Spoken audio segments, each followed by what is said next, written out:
The first time Maggie's mother said it, I almost dropped an entire tray of deviled eggs. Not because the sentence was loud. It wasn't. Elaine Turner said it softly, with a smile, in the middle of a backyard birthday party, while her daughter was across the lawn pretending not to watch me talk to another woman. She looked at me, tilted her head, and said, "So you're why she won't date anyone." And just like that, 9 years of friendship started making a very different kind of sense. My name is Ben Lawson. I'm 34, and Maggie Turner had been my best friend since we were 25. We met at a charity trivia night in Nashville, where she accused my entire team of cheating because we knew too much about state capitals. I told her maybe she should study harder. She told me maybe I should develop a personality beyond geography. We were friends by the end of the night. That was Maggie. Quick mouth, warm heart, dangerous memory, the kind of woman who could insult you and make you feel chosen at the same time. She worked as a middle school counselor. I ran logistics for a regional furniture company. Very different worlds, except somehow our lives kept overlapping until eventually nobody bothered asking why I was at Turner family events anymore. I just was. Thanksgiving? Ben was there. Maggie's niece's school play? Ben was there. Elaine's birthday cookout? Apparently. Also Ben. People always had opinions about that. My brother once watched Maggie walk into my apartment, kick off her shoes, steal the blanket from my couch, and say, "You live like a man who thinks lamps are government surveillance." Then asked me, "Are you two in love or just aggressively weird?" I told him to mind his business, which was easier than telling him I did not fully trust the answer. The truth was, Maggie had become the most stable part of my adult life without either of us making a formal decision about it. She knew my coffee order, my mother's birthday, the way I got quiet when work got bad, and which old country songs I claimed to hate but never skipped. I knew her too. I knew she bought birthday cards 2 weeks early and forgot to mail them. I knew she cried when kids at school improved, but pretended allergies were involved. I knew she hated being called sweet, because people used that word when they didn't want to admit she was strong. I also knew she hadn't seriously dated anyone in almost 2 years. I didn't know I was part of the reason, at least not until Elaine said it. The party was for Maggie's father, who had turned 65 and insisted he didn't want a big thing, which meant Elaine invited 30 people and rented folding chairs. It was late summer, still hot enough that the ice in the lemonade kept giving up immediately. Kids ran through sprinklers. Someone's uncle was losing a serious argument with a grill. The whole yard smelled like charcoal, cut grass, and too many side dishes. I was by the picnic table arranging food because Elaine had pointed at me and said, "You're tall. Be useful." A woman named Kelly had been helping me. She was a friend of Maggie's cousin. Nice, pretty, easy to talk to in that polite, surface-level way that makes older relatives start building fantasy weddings in their heads before dessert. Kelly laughed at something I said. Across the yard, Maggie looked over, only for a second. But I saw it. Then she looked away too fast and pretended to listen to her aunt. Elaine saw it too. Mothers are terrifying that way. She stepped beside me, took a deviled egg from the tray and said, "Kelly seems nice?" "She does. Pretty." I gave her a careful look. "Elaine." "What?" "I'm making conversation." "You never just make conversation." She smiled, completely unbothered. "That's because conversation is more useful when it has a purpose." I should have left right there. Instead, because I am a man with poor survival instincts around Turner women, I said, "And what's the purpose?" Elaine glanced toward Maggie, then back at me. "So you're why she won't date anyone." The tray shifted in my hands. I caught it before the eggs became casualties. "I'm sorry?" Elaine's smile stayed gentle, which somehow made the sentence worse. "You heard me." I looked across the lawn again. Maggie was still talking to her aunt, but her eyes flicked toward us once more. She looked irritated now. Not at me exactly. More like she knew her mother had started something and could not hear enough to stop it. "I don't think that's true," I said. Elaine took another egg. "Of course you don't." Men like you never do until somebody says it in plain English. I stared at her. Men like me? Decent, loyal, emotionally cautious to the point of public inconvenience. That feels very specific. It was meant to. Before I could answer, Kelly walked back over with a stack of plates. Need any help? Elaine's expression changed instantly into warm hostess mode. Oh, honey, thank you. Kelly smiled at me. I think your friend's aunt wants everyone for photos. Right, I said, grateful for the interruption and annoyed by it at the same time. But Elaine wasn't done.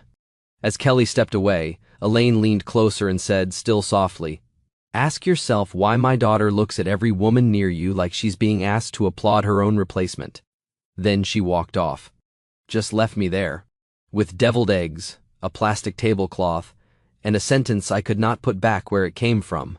A few minutes later, Maggie appeared beside me. She wore a yellow sundress and had her hair pulled back loosely, with one strand falling near her cheek. She looked casual, bright, familiar, and suddenly familiar felt dangerous. What did my mother say to you? She asked. Why do you assume she said something? Because you look like a man who just got audited by a church lady. That is close. Maggie's eyes narrowed. Ben. Across the yard, Elaine called for everyone to gather near the patio for photos. Maggie didn't move. Neither did I. And for the first time in 9 years, I looked at my best friend and wondered if everyone else had been seeing something I had trained myself not to name. The family photo situation did not help. Elaine lined everyone up near the patio with the kind of smiling authority usually reserved for air traffic control. Parents in chairs, siblings in the back, kids in front pretending not to be sticky, cousins drifting in and out of formation like it was a military exercise designed by chaos. Maggie ended up beside me. Not unusual. That was part of the problem. For years, none of it had felt unusual. Where she stood, how easily she reached for my wrist to move me half a step to the left, the way her shoulder brushed mine while her mother adjusted people like centerpieces. Stop looking like you're being arraigned, she muttered out of the side of her mouth. I'm hot and confused. You always look like that in family photos. That feels insulting. It was. The photographer, Maggie's cousin with a very expensive camera and no patience, called out, Ben, closer. Why? I asked. Because there's a whole human-sized gap between you and Maggie. Before I could answer, Maggie slid half a step nearer. My brain chose that exact moment to replay her mother's sentence.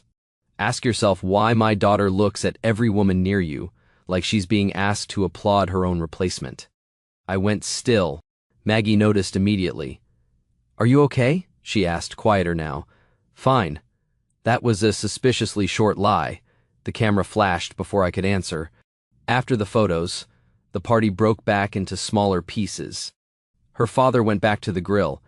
Her aunt started telling a story nobody escaped from for 20 minutes. The kids discovered a cooler full of popsicles and turned it into social unrest. I helped carry plates inside mostly because I needed a task. Maggie followed me into the kitchen with a stack of empty bowls. The house was cooler than the yard, quiet, except for the muffled sounds of people laughing outside. She set the bowls in the sink and turned to me. Okay, she said. What did my mother say? I opened a cabinet just to have something to do with my hands. Why are you so sure it was dramatic? Because she's my mother, and because you've reorganized those napkins 3 times. I looked down. She was right. Maggie folded her arms. Ben. I should have told her. Maybe not word for word, but something. Instead, I said, she mentioned Kelly. Maggie's expression changed just slightly. What about her? That she seems nice. That's it? I made the mistake of hesitating. Her eyes narrowed. What else? Nothing useful. Which means something very useful, because you only say that when you're hiding. I leaned back against the counter. I'm not hiding. I'm editing. That is hiding with better branding. That almost made me smile. Almost. Then Kelly walked into the kitchen carrying a tray of lemonade glasses. Sorry, she said. Am I interrupting? Maggie stepped back too quickly. No. Kelly set the tray down and looked at me. Hey, I was actually going to ask, if you're not doing anything next week, would you maybe want to grab coffee sometime? The room went completely still. Maggie didn't say anything. That was what made it worse. Because I knew her. I knew the difference between her relaxed silence and the silence she used when she was suddenly holding too much in her face and didn't trust herself to speak. Kelly kept smiling, unaware. I looked at her, then at Maggie, then back again. And there it was. The exact moment Elaine had warned me about. Maggie did not look jealous in a dramatic, movie scene way. She looked braced, like she had prepared herself to be gracious in advance, like applause might actually be expected. No pressure, Kelly added. I just thought it might be nice. Before I could answer, Maggie picked up the tray again and said, I should take these outside. Then she left, just like that. No smile, no joke, no insult aimed at me for sport. Just gone. Kelly turned toward the doorway, confused. Did I say something weird? No, I said too quickly. No, you're fine. And that was the trouble. She had done nothing wrong. But the air in the kitchen had shifted so fast, it felt like standing in the path of weather. Kelly looked back at me. So, coffee? I should be honest about this. Under normal circumstances, Kelly was exactly the kind of woman I would have said yes to. Easygoing, attractive, kind, someone my friends would call a good idea. But all I could think about was Maggie leaving with a tray in her hands, and that carefully neutral face that suddenly made far too much sense. So I said, That's really nice of you, but I'm going to pass. Kelly studied me for a second, then smiled in a way that suggested she understood more than I wanted her to. Got it, she said. For what it's worth, I think your answer was already in the room before I asked. And then she left too. I stood alone in the kitchen for a moment, staring at the doorway like it might explain itself. Outside, I could hear Maggie laughing. Too brightly. That worried me more than if she had looked upset. I found her later near the side gate, collecting empty cups into a trash bag like she had appointed herself cleanup crew for emotional reasons. I can do that, I said. I know. That sounded sharper than necessary. I'm carrying garbage bin. Sharp is part of the uniform. I reached for the bag. She let me take it, but only after a second's resistance. Neither of us looked at the other. Then I said, Kelly asked me for coffee. I figured. I said no. That got her attention. She turned to me, fast enough that a strand of hair came loose and caught against her cheek. Why? The question came out too quickly, too personally. We both heard it. So she added, I mean, why? She seems perfectly nice. She is. Then why not? I looked at her. Really looked at her. At the tension she was pretending wasn't there. At the way her fingers tightened around the edge of the trash bag. At the fact that 9 years of friendship had apparently left me stupid in some directions and very alert in others. I don't know, I said. That was true. Just not complete. Maggie held my gaze for a second longer than felt safe. Then she looked away and said softer now, My mother needs a hobby. I gave a short laugh. That feels unrelated. It's not. Before I could answer, Elaine called from the patio, Maggie, sweetheart, come help me with the cake. Maggie closed her eyes briefly like a woman receiving a burden from heaven. Then she looked at me one last time and said, If she said something weird, don't listen to her. And because I was suddenly tired of careful, I asked, What if she was right? Maggie froze. Not dramatically. Just enough. Then she turned toward me, face unreadable, and asked very quietly, Right about what? Maggie's question stayed between us. Right about what? The yard was loud behind her, kids yelling, her father laughing near the grill, Elaine calling for cake with the fake innocence of a woman who had absolutely engineered half the emotional damage of the afternoon. But the side gate felt suddenly separate, quieter, like the whole party had stepped back to see what we would do. I could have lied. That would have been easier. I could have said, Nothing. Forget it. Your mom was just being your mom. Maggie would have let me. Probably. She was good at letting people retreat. When she was afraid, the truth might hurt more than the silence. But I was starting to understand that maybe we had both been surviving on retreat for too long. So I said, She said I'm why you don't date anyone. Maggie's face changed, not into shock. That would have been simpler. It changed into recognition, like she had known exactly what her mother said before I said it, and had been hoping I would be too careful to repeat it out loud. She looked toward the patio. Of course she did. That's all you're going to say? What do you want me to say? The truth would be helpful. Maggie laughed once, but there was no humor in it. Helpful for who? For both of us, maybe. She looked at me then. Really looked. And for the first time all afternoon, I saw the hurt under the sharpness. You want the truth? She asked. Yes. The truth is, I don't know how to answer that without humiliating myself. That hit harder than I expected. I stepped closer, but she lifted one hand slightly. Not a full stop. Just a warning. So I stayed where I was. Maggie, I said quietly, you're not humiliating yourself. You don't get to decide that. Fair. She looked down at the grass, then back at me. Do you know how many times people have assumed we were together? Yes. No, I mean really assumed. Not joked. Not teased. Assumed. Her voice stayed low, but it carried years now. My coworkers, my cousins, my neighbors, parents at school events, your mother, my mother, everyone, and every time I laugh it off because that's what we do. I swallowed. She went on. And every time I laugh it off, I feel a little more ridiculous. I didn't know what to say. So I did the smartest thing available. I shut up. Maggie's eyes had gone bright, but she didn't cry. She wouldn't. Not here. Not with a birthday party 10 yards away and her mother weaponizing cake in the background. I tried dating, she said. I did. I went out with men who were perfectly nice. Men I should have liked. Men who texted back and had stable jobs and didn't say anything alarming about crypto. A small, sad smile touched her mouth. And every single time, I'd come home and want to tell you about it.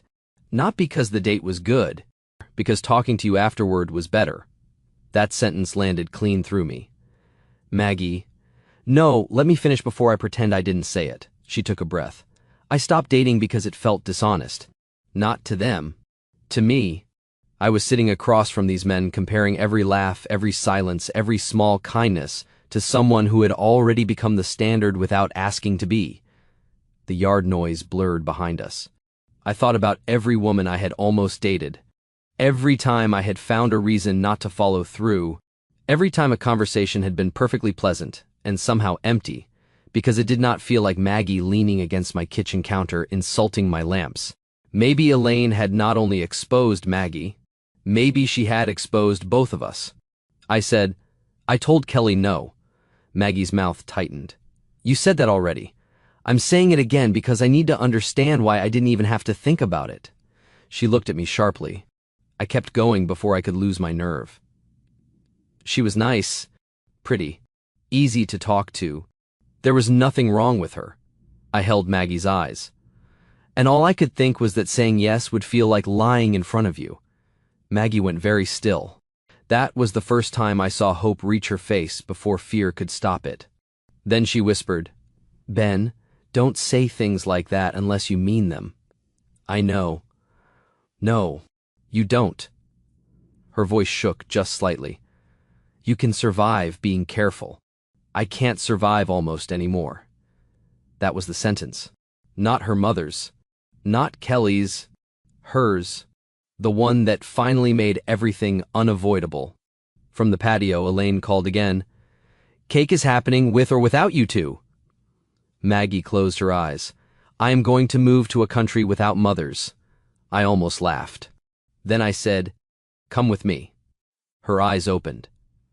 Where? Front porch? 2 minutes. No audience. We're at my father's birthday party. And your mother is clearly running emotional warfare through dessert. That got the smallest real smile out of her. Good. We walked around the side of the house to the front porch, where the noise from the backyard softened into something distant. The street was quiet. Late sunlight stretched across the driveway. For a moment, It felt like being outside the life we had known long enough to tell the truth about it. Maggie stood near the porch railing, arms folded, face turned toward the road. I stopped beside her. Then I said the thing I should have said years ago, if I had been less afraid of losing what I had. "You're not the only one." She turned her head. I held her gaze. "You're not the only one who compares people. You're not the only one who goes on dates and feels like you're doing an impression of someone available." I let out a breath. "And you're not the only one who has been hiding behind the word best friend because it was safer than asking for more." Maggie's eyes filled fast this time. "Ben, I don't know exactly when it changed," I said. Maybe it didn't. Maybe it was always building, and we just kept calling it habit. But I know this, when your mom said I was why you wouldn't date anyone, the reason it scared me is because part of me already knew I was using you the same way." Her voice came out small. "Using me how? As the reason no one else felt right." She looked at me for one long second. Then she laughed once through tears she was trying not to let fall. "I hate that my mother is going to be unbearable about this." She already was. "I know." We stood there close but not touching, both of us carrying 9 years to the edge of something we could not joke away. Then, Maggie looked at my mouth, just once, before looking back at my eyes. And from inside the house, Elaine's voice floated through the open window. "Ben, if you're going to finally kiss my daughter, please do it before the candles melt." Maggie's face went completely red. I stared at the window. Then Maggie whispered, "I'm going to disappear into the ocean. We're in Tennessee. I'll find one." And somehow, even with the worst possible audience nearby, I realized I didn't want to wait another year, another month, or even until after cake. I looked at Maggie and said, "For the record, I had imagined this with less commentary from your mother." Maggie covered her face with both hands. "I cannot believe this is my life." "Really? With Elaine as your mother?" She dropped her hands and gave me a look. "Strong point." That made us both laugh. And maybe that was what saved the moment from becoming too fragile. Because yes, everything between us had changed in the last 10 minutes.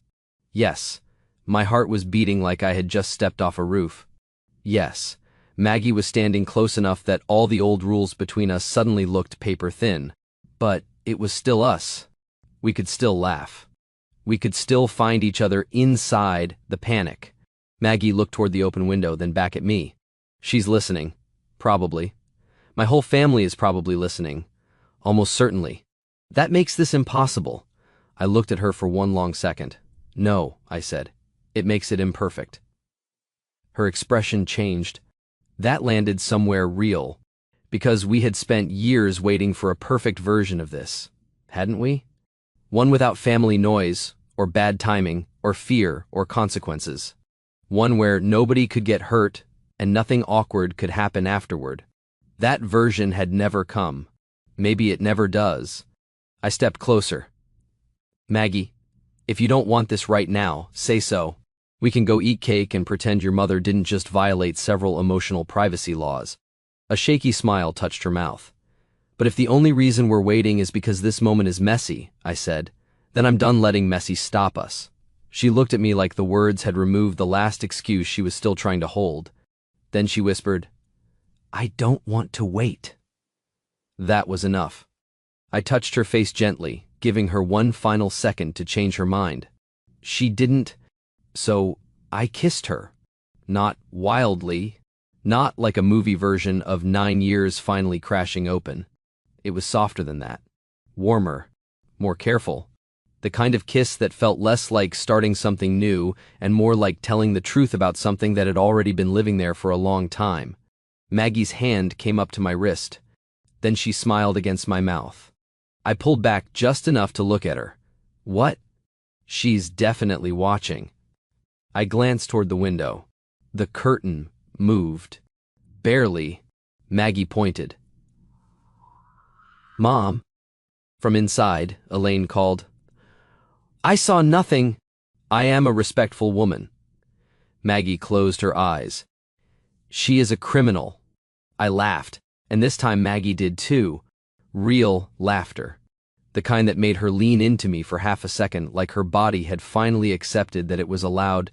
Then, she took my hand. Not casually, not as a joke. She laced her fingers through mine and looked down at them as if she wanted proof. "Okay," she said quietly. "Okay?" "Okay as in, I'm scared, but I'm not taking it back." My chest tightened. "Good," I said, "because I'm scared too." That seemed to help her. We stood there on the front porch a minute longer than necessary, hand in hand, doing nothing dramatic except not letting go. Then Maggie took a breath.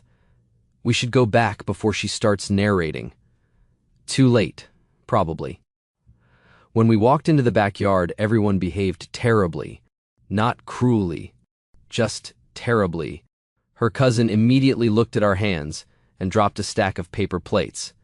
Her father squinted at us from near the grill, then said, "About time," like he had been waiting since the Clinton administration. Elaine stood by the cake, radiating innocence in a way only guilty mothers can. Maggie pointed at her. "You are on probation." Elaine smiled. "I accept no charges without counsel." Her father lifted his beer. "I'll represent her." "You are all impossible," Maggie said. But she did not let go of my hand. That mattered more than any announcement could have. For the rest of the party, nothing and everything changed. We still helped with cake. We still teased each other. I still carried folding chairs back to the garage because Elaine believed height was a form of volunteerism.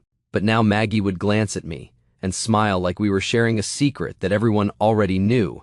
And every time she did, I felt the shape of my life shift a little closer to what it should have been.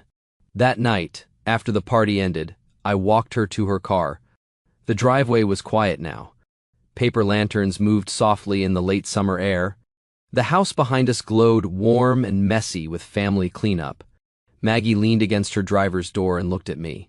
"So," she said, "so, are we doing the thing where we over-discuss this until it becomes weird?" I smiled. "Probably a little." "Good. I like our brand." "But not tonight," I said.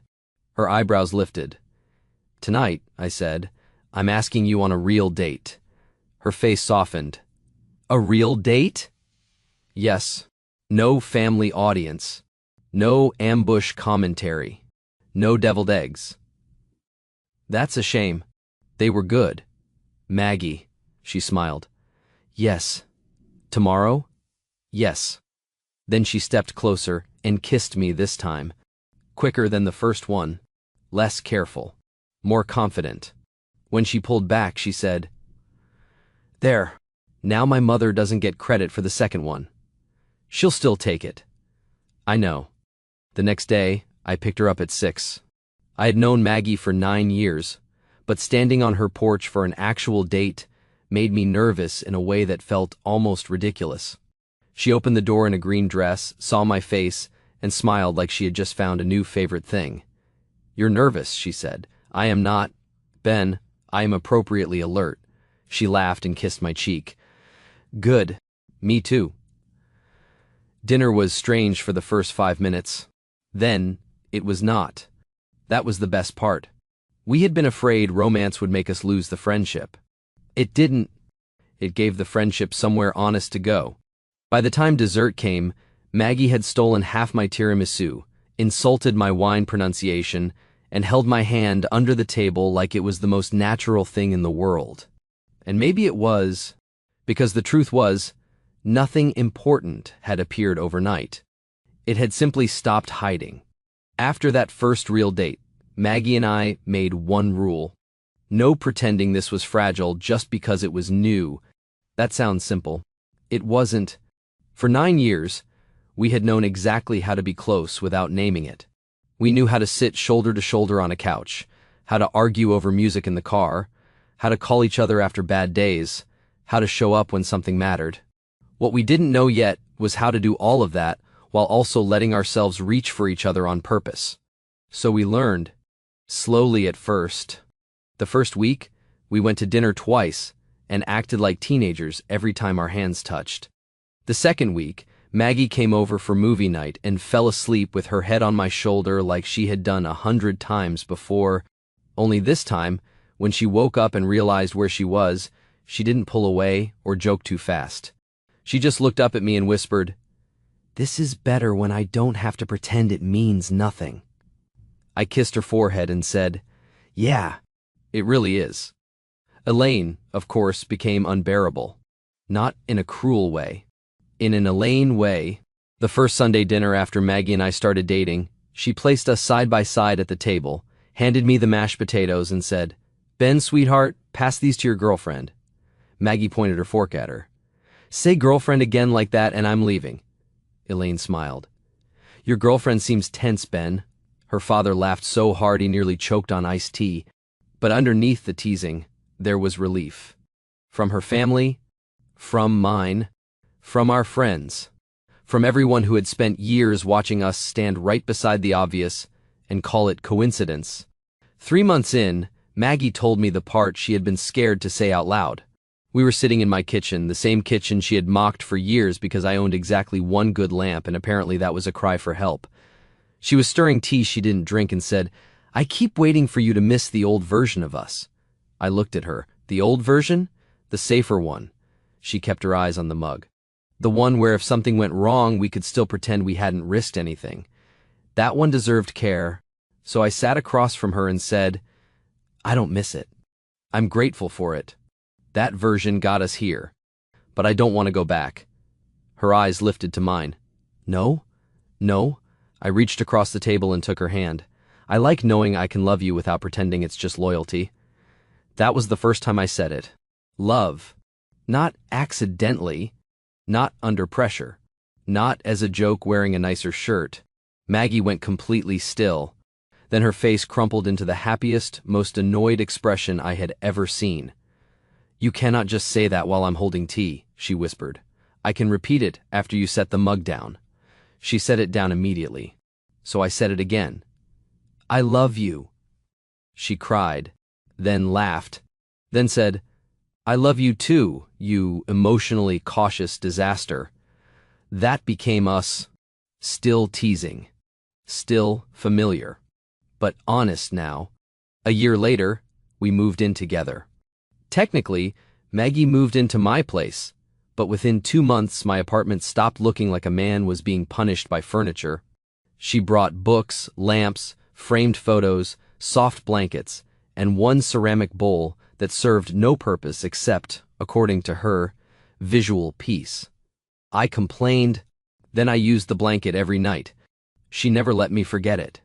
2 years later, I proposed at the same house where Elaine had first exposed us. Not during a big party. I had learned my lesson. It was just Maggie and me on the front porch after Sunday dinner, late summer again, the air warm, the backyard quiet, everyone else inside pretending not to spy badly. I told her I had spent years thinking the safest thing I could do was keep her exactly where she was. My best friend, my constant, my almost. Then I told her the truth. That was never safety, I said. That was fear with good manners, and I don't want to be polite with the rest of my life. I want to be yours. Maggie stared at me, eyes already shining. Then the front window curtain moved. She turned her head and yelled, Mom! Elaine's voice came from inside. I am admiring the landscaping. Maggie looked back at me, half laughing, half crying. You planned this here? She asked. I thought it was thematically appropriate. You're ridiculous. Yes. And I love you. Yes? She laughed then, real and bright, and held out her hand before I even finished opening the ring box. Yes, Ben. Elaine took full credit at the wedding. Obviously. In her toast, she said, Some people need a little push. These two needed a full maternal investigation. Maggie buried her face in her hands. I stood, lifted my glass, and said, In fairness, the investigation was accurate. Maggie looked at me like she wanted to kill me and kiss me, which by then I recognized as one of her core expressions. Years later, people still ask when we knew. Maggie says she knew before I did. Elaine says she knew before both of us, and has witnesses. I say I knew the day Kelly asked me for coffee, and my first instinct was not curiosity, but guilt. Because some part of me already understood I belonged to a woman who was standing 10 feet away pretending she didn't care. But the truth is simpler than that. I think I knew slowly. In grocery aisles, in late-night calls, in family photos, in all the small, ordinary moments where Maggie had already become the person I wanted beside me before I was brave enough to ask for her, there. What would you have done if your best friend's mom looked at you, smiled, and told you that you were the reason her daughter wouldn't date anyone? And have you ever had someone else see the truth between two people before they were brave enough to admit it themselves? Tell me your story in the comments. If you liked this one, leave a like, subscribe, and I'll see you in the next video.